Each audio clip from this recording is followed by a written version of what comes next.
One time for your mind, two times for your drinks. We are here live. Nightcap Knowledge. DJ George, Shug, Mr. Mac. We are on the scene with a pocket full of green. Literally, Mac has a lot of green to my right. There's a lot of green, ladies and gentlemen. Welcome to an episode of Nightcap Knowledge. This is what, number 164? It's election night in Mississippi. And Mac, yes, what's sir. up?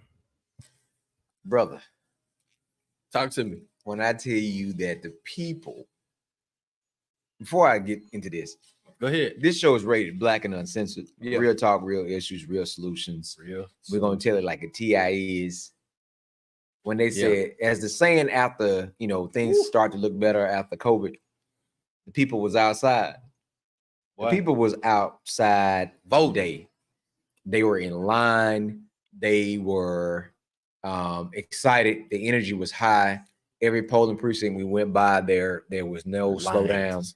When I went lines, when I went, it's probably about 6, 7 people in front of me, folks coming in behind me. It was close to time. Now, what part of Jackson do you vote in? So we went South Jackson, right? Right. Southwell. And the bailiff was like, this is the slowest been all day. It's the slowest been. And you still had 6 to 8 people in front of you? Yeah. And people behind me, and people was pulling up in the parking lot. So folks was outside. We got a ton of calls. Yeah. Big shout out to all those who helped out Mississippi Move, volunteered, and was on board with us, man. That came in. Some people came in the clutch. We had some folks that couldn't make it. Yeah. Some people showed up in the clutch and helped me and saved the day. Man, it's our seniors, man. Our seniors. And I got a whole nother soapbox to get on in a minute about that. But and then we had businesses that helped. 2 of the guys we know that always be there for us is Mr. Michael Jordan, Transportation Services, and we got to talk about Ira the Gold Bun. Ira sent 1 bus and had another bus on standby.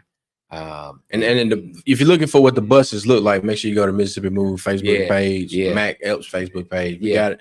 We were rolling, man. So Mac, can you do this? Like, give the nightcappers out there and anybody else that's watching, give them an idea of the number of counties that Mississippi Move had wheels on the ground. Like you say, boots on the ground. We had wheels on the ground in all these counties today. So we had 10 plus counties, and I say 10 plus, not looking at the actual layout. Well, we had 10 plus counties. We had folks on the ground. Of course, the Tri-County area right here. But we had folks in the ground from Hattiesburg, Forest County. We had folks in Marion County area all the way down to the coast. Harrison and Jackson County was rolling. Harrison and Jackson County was rolling. We had someone in Sharkey County. We had someone in up in Meridian, right? Lauderdale County. We had someone in Neshoba in Philadelphia, right? I didn't even know about Neshoba County. Big shout out to brother Sean Muhammad, and Supreme, his transportation services. He got pictures I got to send it. He did the same thing we did. He took the signs and figured out a way to put it on that van and was rolling. man. We had That's folks what's up, man. that was out today. We had a lot of last minute things happen, and we typically shut down for Mississippi Move around 6. Right. And we still have people calling, and we do that because this is a whole nother thing. We ask people to start registering to vote where you live currently. Register to vote where you live currently. Not where you grew up. Right. Not where you used to stay. Right. Not that you stay at your big mama's house. Simply because the time it takes to drive from where the location is. Yeah. And I always use this example. If I drive from South Jackson to Old Canton to pick you up to take you to Presidential Hills. Right. It's a lot on us as those that are offering rides. That's a 2-hour process because if the average time has been taking folks about 20 minutes to vote. So that's about an average. Some were longer, right? And we're not leaving you, our drivers, the folks that are volunteering with us, we're not leaving you there going to pick up somebody else. You stay there. We stay there, wait for them to complete their polling process, and then come back. Bring you back to your home or whatever the location is that we pick you up from. Right. And then we go on to the next person. That's right. Yeah. So that's a process. And we knew going in that this possibly was going to be a lot larger than the primary elections. So we started trying to pull in as many people as we could. Yeah. To be properly prepared. And then, like I said, even some things happen. I guess the thing about it is knowing that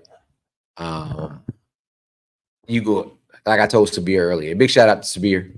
And extraordinary. My boy was flustered this morning though. Business logistics.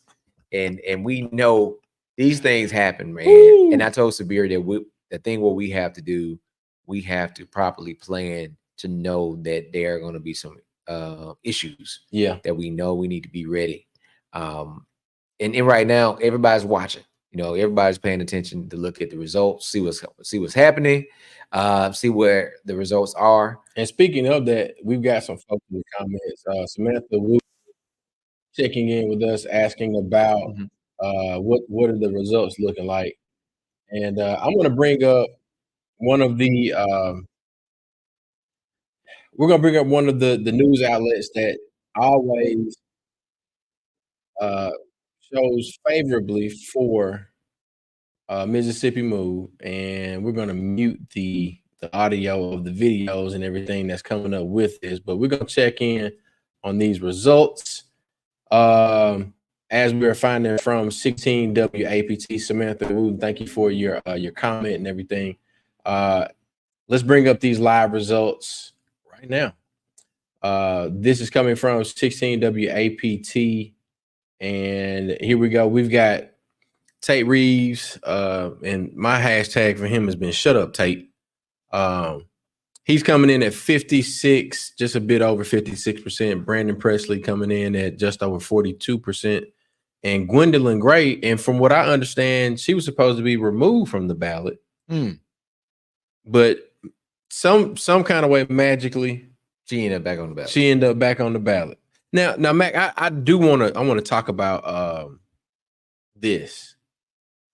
You talked about the long lines, and I know there are a lot of people out there that, see if I can do this a little bit better. There are a lot of people out there that were interested in the gubernatorial race, right? We've had high voter turnout, long lines all day.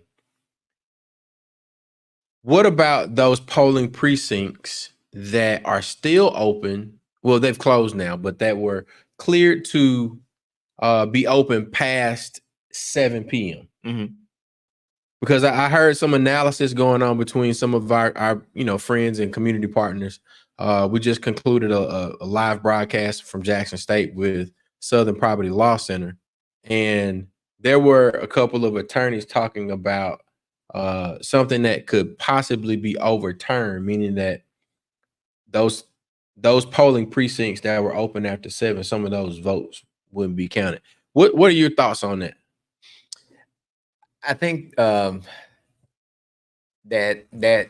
we're looking at Hinds County, and Jackson is one of the largest areas when you're talking about counting votes. Yeah. And you had so many places that ran out of ballots where people couldn't cast their vote. Yeah. Right. And so they said, well, we're going to take an order and we're going to extend it, allowing those folks that could not cast their vote to come back. So by the time the news get it out and people, okay, well, I'm going to go vote now. I missed it. I'm at home. Right. I pretty much then chalked it up. I'm not going to be able to vote. Now they're coming to vote.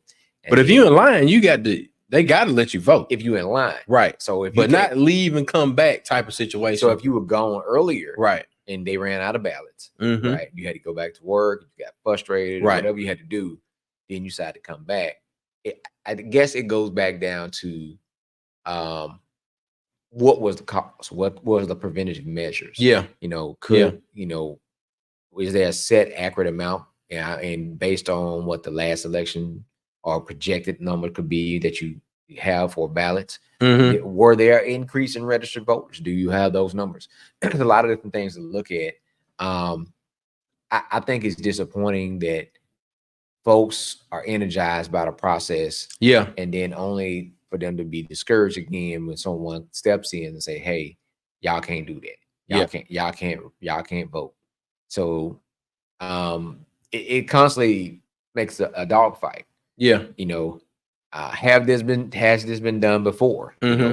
What would you use for justification to bring this in front of a judge to say, hey, this has been done before? And I mean, we have had Alabama or somewhere like that, right? To say that, this is not absolutely irregular or is not normal. But the thing is, with this race, and just being honest with Mississippi, this is really black and white. Literally, and who benefits the most? Yeah, right. Yeah, who do you think?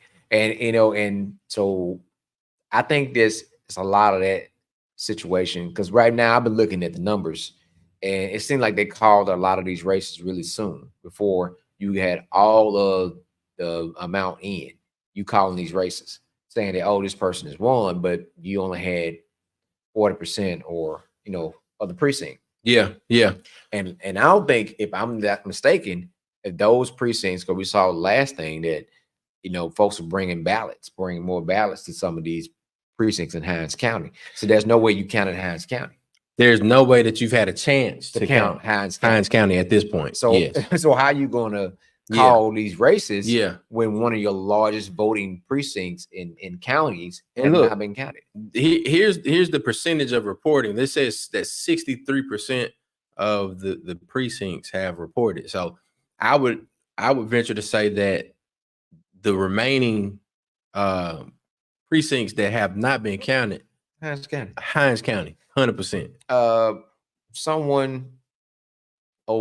Can someone Google how many? Well, I guess we're trying to figure out how many precincts, voting precincts are in Hinds County. Let's see if we can find that. That's a good question. Now, while we doing that, we want to roll through some of the comments that we have, in addition to some of the other seats that we are voting on. So, CJ is tapping in. He made the comment: Tate Reeves needs 50% of the vote to not have a runoff, and I don't think those Jackson and we were talking about that. The Hinds County boxes have not been counted.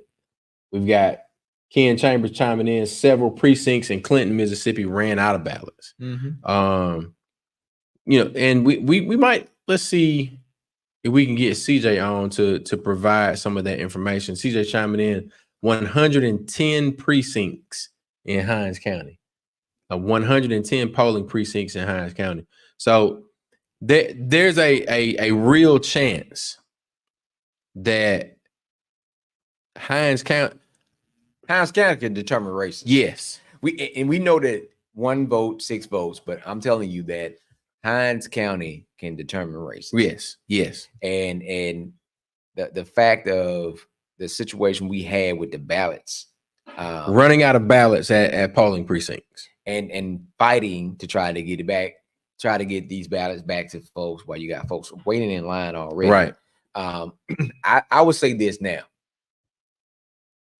Our methods of how we handle things are different than a lot of folks. But I'm just telling everybody that's listening, regardless of who you share this with, we need to be ready for next year.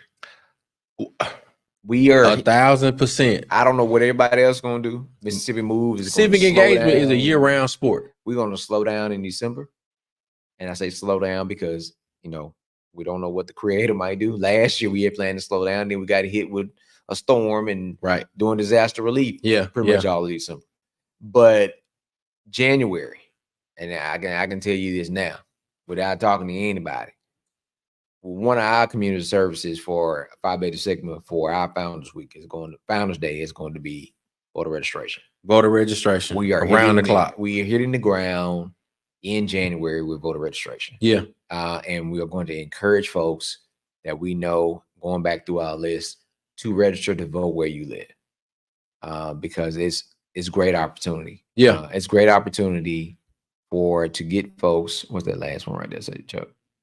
107 precincts. Hinds County up in here like Florida.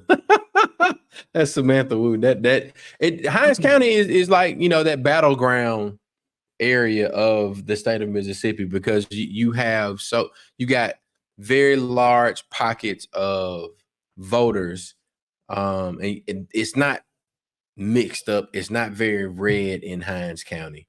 And if we're gonna go with those polarizing colors, and we're gonna leftists and rightists, real, right? So it's a whole bunch of Negroes in Hinds County. So the real shit is per attorney, civil rights attorney Kara Rose. Sometimes some people you just gotta address them a certain way, and how they used to divide federal funds back when Hinds County were predominantly had white leadership. Yeah. So you start talking about any county that has over 250,000 people, you have so many funds that come down federally. And then we're like, what county in Mississippi has over 250,000 people off the top of their head? So you're talking about Hinds County. Yeah. And then now, majority of those folks, even if you look at Byram is pretty much, it's not even split anymore. It's probably have in the city limits probably more predominantly black. All right. The numbers are close in Clinton. Yeah. Right. So when you get out in rural Hinds County, you still got a lot of black folks. You got more but when we said black or white, because it breaks down between black, white, and you said Democrat, Republican. But it goes back to how things are calculated. So even if you might have more folks, you might be hurting some of the smaller precincts in Hinds County that's predominantly white. That might be in favor of other folks.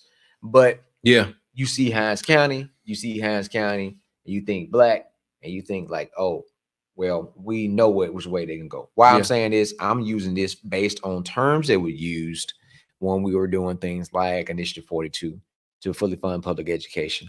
And you had conservative white Republicans that were going around telling folks that they're going to take money from good schools and give it to those bad schools, right? But that's messaging, though. Right. Which you should not be doing. So you pretty much broad paint a certain area, even though you still have representation from other groups and parties in there.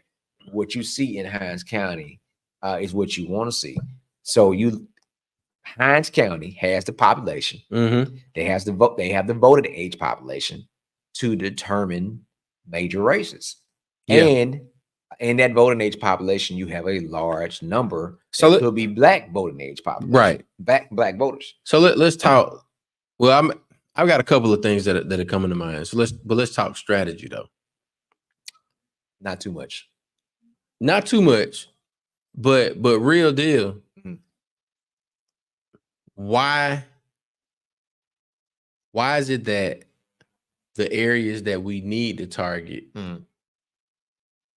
there are certain people that don't fund the areas that we need to target?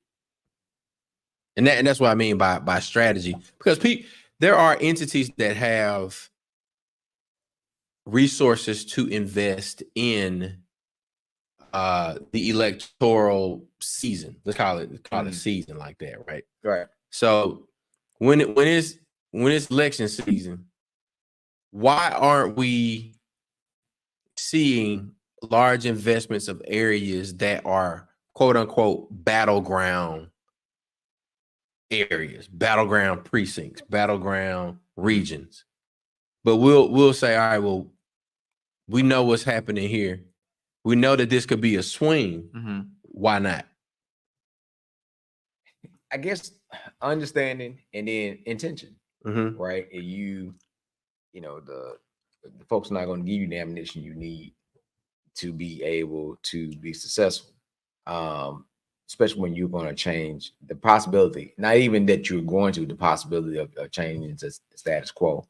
So why can you spend? How can you spend, and why will you spend $23,000 to $25,000 a year on putting someone in prison? Mm-hmm. But when I say, hey, here are 10 preventative measures we can do for this young man, because I'm looking at the third grade test scores, just like you looking at it. You looking at it to determine where we're going to build a prison. I'm looking at it to say, hey, we put these community services involved. We can help prevent this young man from going. We ain't got no money. Yeah. You know, there's no money for this program. There's no money for that. There's no money for that. Yeah. Right. There are no earmarks. There are no earmarks for that. And so, because again, the fear factor of what it would be if we had healthier communities. Yeah. If we had more organized communities, if we had more resources where we can stop talking about the poverty guideline, and every time we start thinking about poverty, we start thinking about Black communities. What if that changed, right? Mm-hmm. What if that number was different? What does that look like? You know, if you had more positive reinforcements and for speaking, was that speaking life? If there was our norm that we did, what would our community look like? If, like today, I purposely went and picked my daughter up from school. Yeah. And took her to go vote. Yeah. Right. Jackson went to vote with me on Saturday. I had to do, absentee because the majority of our work has been up for here. Election day up here. If your child was going to the prom, right? Yep. You go pick your child up, male or female, especially if it's female, especially if it's a girl. Yeah. You're gonna come pick her up. Hair gonna get done, nails, everything. It's just that important that your child know for them to go vote or even go with you to vote. Make that a routine. Make it a day. Yeah. We talked about that before. Make it a day. Make it a day that you can. It's an event to experience, and everybody get a chance to do things they need to do. You enjoy yourself, right? But that's the thing we have to do. Just like when we go to brunch on Sunday and all of that, like you plan a day out of that. You make a day. You make it a day that's special, and just like as one of our friends always said that we talked about the electoral process and things we need to do in our community as much as we talked about sports. If we build our schedule as much as we did, and it's not knocking sports, but we're just saying that the value, how do we change these things, is when our children and for us, just like I sent to some folks today, the election was not about our ancestors. It's not about our children. Mm-hmm. Today, we got to understand this was about us. This is about us. This is about 100% here and now. Yeah. Because being able to cast your ballot and make sure that you choose who lead you determines what's going to happen in your life tomorrow, literally next year. Immediate effect. So you got to do what you need to do for you, because your child future is determining what happens to you right now in the present. Right. So we got to make sure that we are actively engaged in this process. What other comments we got? CJ had a question. Does this election open the door to digital voting? So I mean now let me add this to the conversation. I'm gonna tell you why not. Okay. So we talk about this. I am not a big fan of a lot of technology, right? When it comes to certain stuff. And we were talking about AI. You mad? I'm tell you why. I know this, but we have had more people, and we just had this conversation where a lady came through with her grandmother, talk about she been voting at one precinct, but now her name is not on the roll. When they used to print that big ass map, big ass roll out, Chuck's name was on there. It was gonna stay on there until somebody removed it.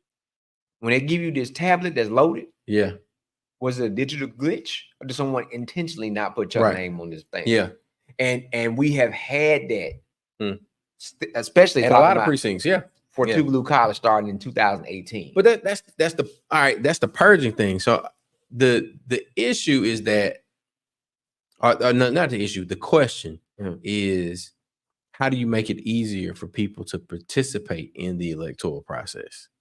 I understand your point about if you remove technology, then the ease of removal from the roles of the poll. If somebody can stand in Japan and hack your account, and buy shit in a whole nother state, from a whole nother country, what you think I had? Now, remember the scare that we talked about from the president's election that somebody hacked, right? So what I'm saying is, I don't think it's an easier process. Again, let me go back. Right.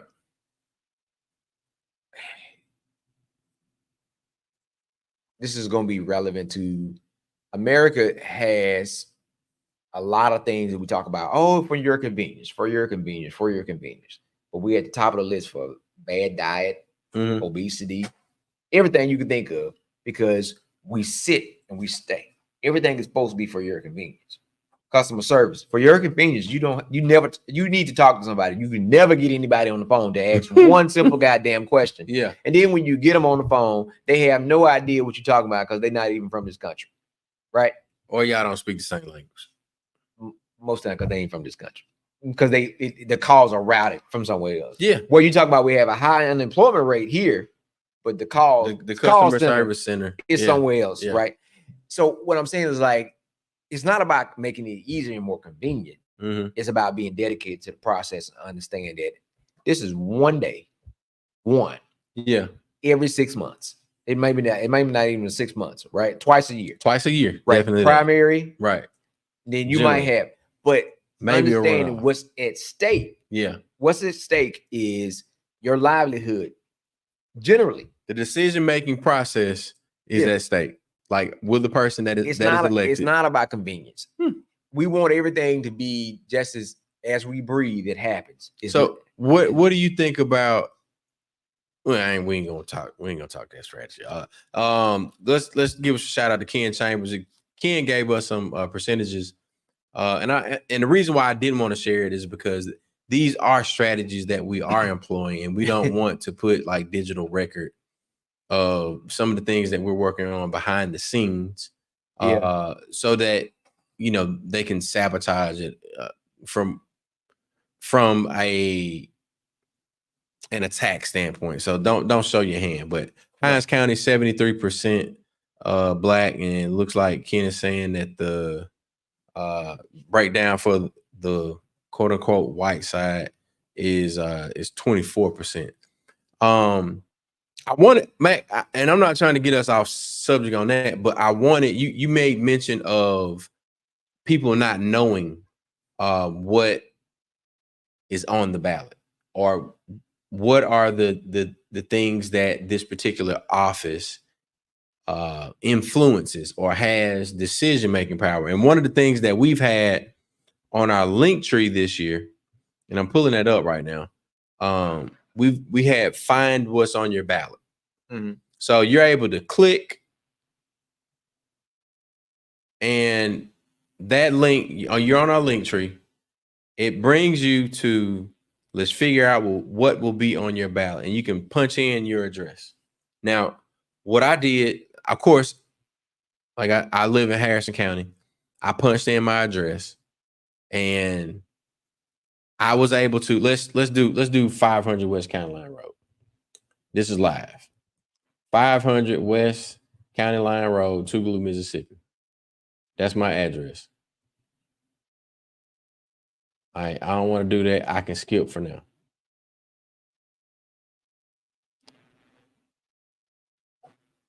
It shows you the districts you live in.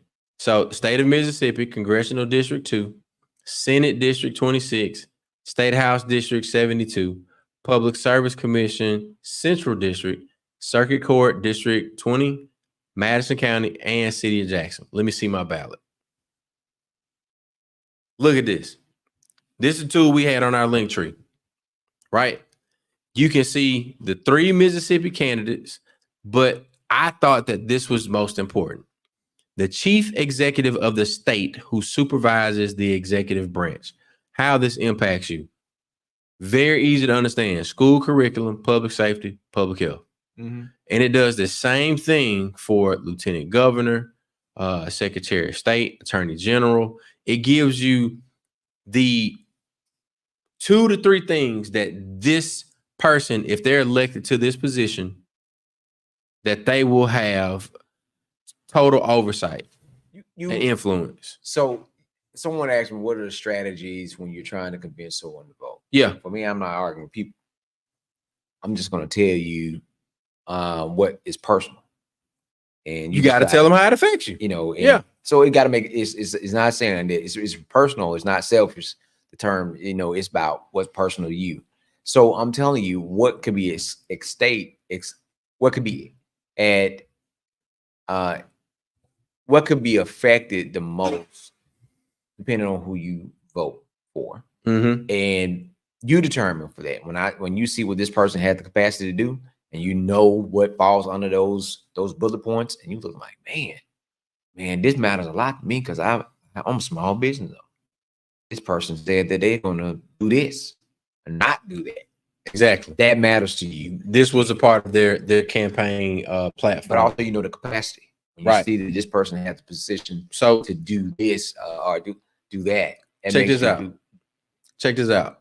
Once you click on the candidates, it gives you the chief executive of the state who supervises the executive branch. The governor is similar to the president of the United States.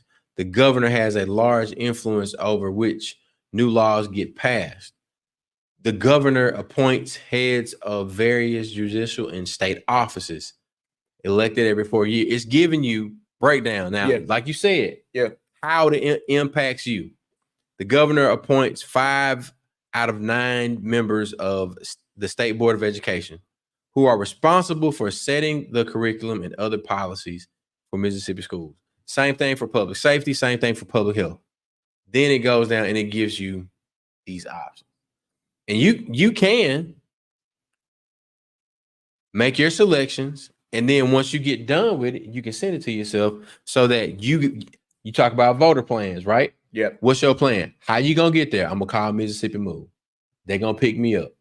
But how do I prep? I do my research.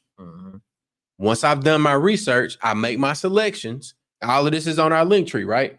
You can email that to yourself, and when you get to the voting box, to the polling place, you have a guide to go on. So that one, if you're elder, you may not see very well. You know the names that you're looking for.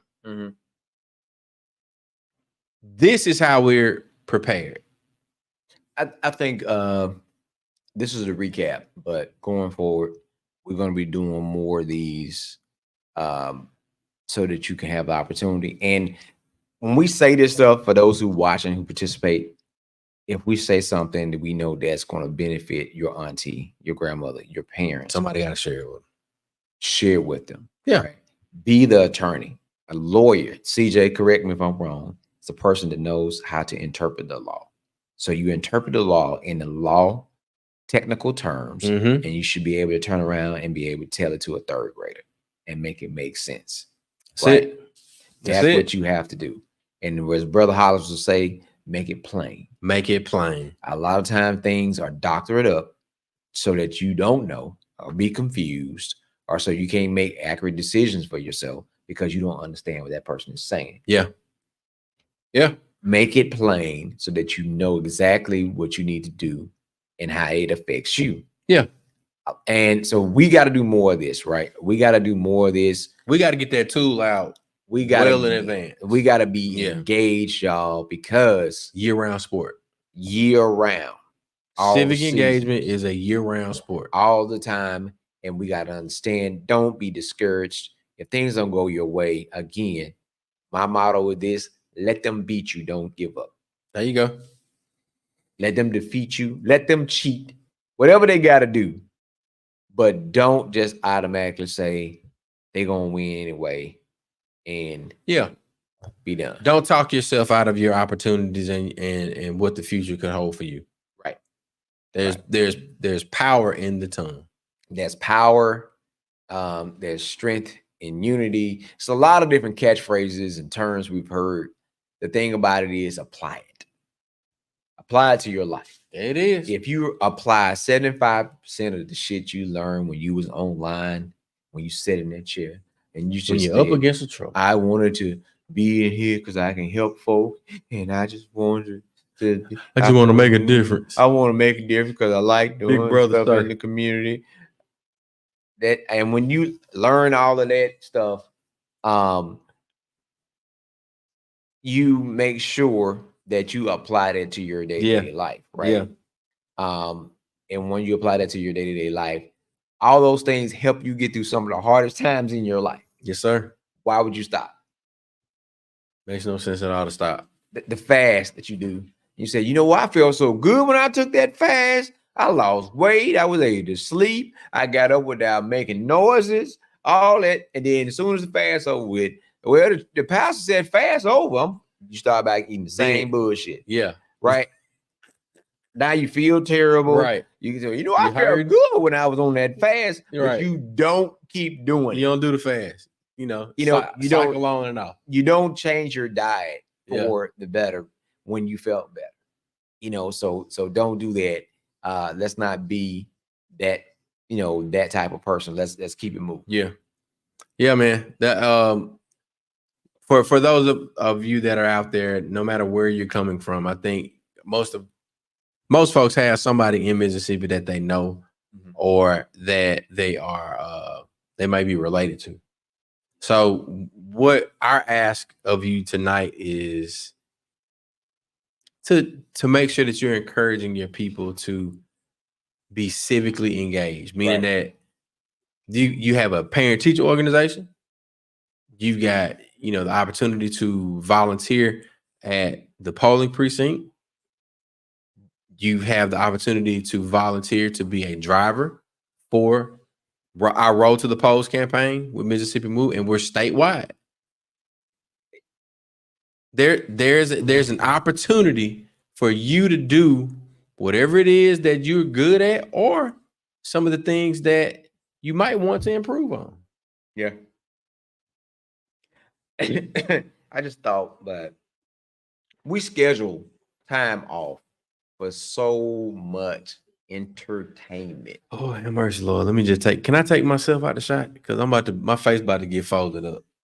I'm talking about we'll take off so much time. Yeah. To have big fun. Yeah. But I know I do. But you're like, oh man, I ain't got time to go vote though. I ain't got time to I gotta work. Them same hours. They let you choose. Actually, most places where you work, of course, it's illegal. You have to go vote. They have to allow you to go vote. They have to allow. But some of them give you time. They say you can have 2 hours. Yeah. Right. So if they say, well, if you're gonna give me 2 hours, I'm just gonna take 6. Right. That's a day. It's us understanding and prioritizing and know what's important and what affects your day to day. Yeah. Plan to be off on election day. Everybody can't be off. Well, no, but somebody who gonna put the time in first. Same way with vacation. If me and Chuck work together, we work on the same shift and everything. Let me use my Palm Pilot. Put that. If I get in before Chuck, then I get in before Chuck. Yeah. Right. Yeah. But if you want to be a part of the process, let me take this back. We got the game coming up. I got off of work. Chuck can't. Yeah. I'm at the game, hanging out, tailgating the whole time. As soon as Chuck clocks out, he is headed to the tailgate. I'm talking about. He got his clothes ready, everything he needs. The first thing, preparation. He coming. Yeah. We got to be ready the same way. We got to be ready to vote. I need to know that I'm gonna take my 10 church members, the sitting senators from my church. As soon as I clock out at 3 o'clock, I'm there at 3:30 picking them up. Right. It's just making a plan and being there to make a difference, because nobody ever thought of nothing that is not worth anything. Yes. If they are going to fight for it to keep things a certain way or to change things, and it's not in the betterment of you, that lets you know there's something there that's worth something. Yeah. And you need to fight back. Freedom ain't free. You got to fight for it. Freedom is not free. You definitely got to fight for it, man. So, look, I know that we don't have very many updates in terms of the last time that we did that check-in. It still looks to be that Tate Reeves is in the lead here in Mississippi. But look at this. I think that's different from the last time. 53 and 44. Hinds County has not been counted. Hinds County has not been counted. Not in totality, right? That's pretty close right there. A lot of small towns have not been counted. Look at this. Let's see. Let's make sure we get this on here. This is 16 WAPT sharing their election results. You got 53% and 44%. And it's saying 75% reporting. Come on, Hinds County. Come on, Hinds County. We don't know what's gonna happen, but hopefully in the morning, sometime tomorrow, we'll have some good results. We'll have something in the we'll be able to update folks and let people know. But I know a lot of small counties, small towns, they ain't done. No, they ain't done county. Well, man, but regardless of the fact, y'all fought, y'all was out there. We saw the people. We got video. We got college pictures. Students, elders. Man, yes, they were everybody there. Y'all showed up. Y'all showed out. Don't be discouraged. Keep the fight. If this is what you've done and we were not properly prepared, just imagine what we would do if we are properly prepared. Right. Let's do it. Let's keep going. Keep them on their toes.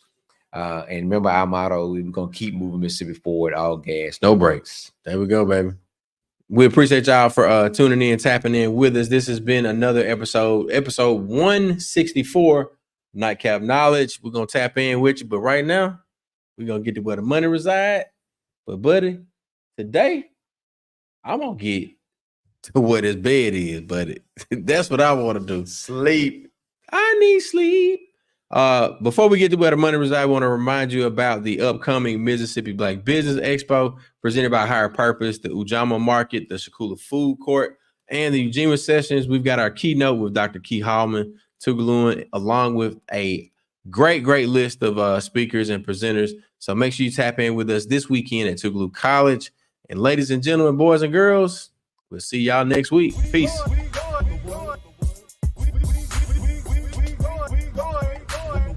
Wait. What a money reside.